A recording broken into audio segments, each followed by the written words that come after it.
I checked out some awesome bucket list coasters that my community voted on, part 1.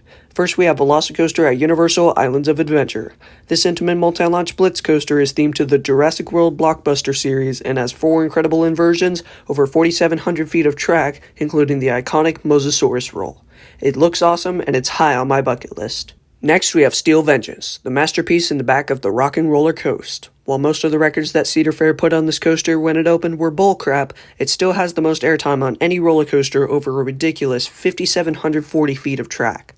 From the infamous Outer Banked Hill to 4 insane inversions, Steel Vengeance is definitely a roller coaster that is at the top of my bucket list. So now you know, I checked out some awesome bucket list coasters that my community voted on, part 2. Our first attraction outside of America in this series is Hakuge in Japan. This RMC hybrid conversion of the well-known White Cyclone wooden coaster not only has over 5,000 feet, or 1,530 meters of track, but the blue track with white supports is easily one of my favorite color schemes on the planet.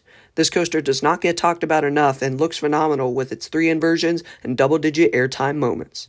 Next, we have Iron Gwazi, the supposed new king of coasters at Busch Gardens, Tampa. While I think recency bias has taken over most enthusiasts in terms of the rankings, I can't take away its ginormous 206-foot or 63-meter drop, which takes it through the 4,075-foot or 1,242-meter track length. The stats are ridiculous, the ride shows it, and the elements look more punchy than Will Smith.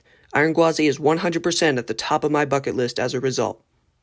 So, I checked out some awesome bucket list coasters that my community voted on, part 3. First up is Lightning Rod at Dollywood. I've actually ridden this coaster, so I'll tell you guys about it.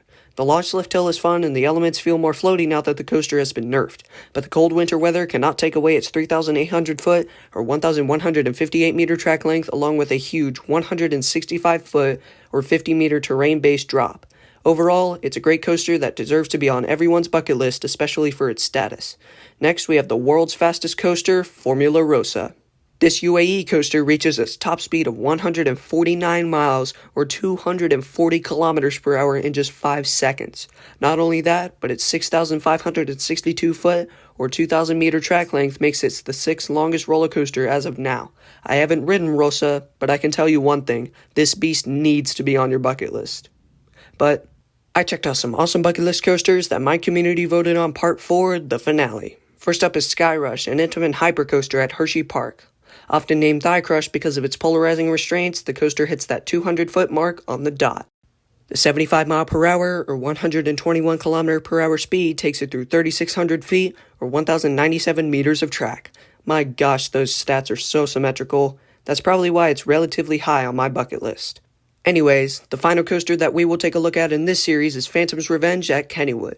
Also located in Pennsylvania, this coaster is known worldwide for the second drop being taller than the first. But what a lot of people don't know is that this was practically a glow-up of an old Aero custom looper called Steel Phantom. However, the 4 inversions were replaced with the world-class ejector airtime hills courtesy of D.H. Morgan and Company. Thank you all for watching this series, and let me know what I should do next now that you know.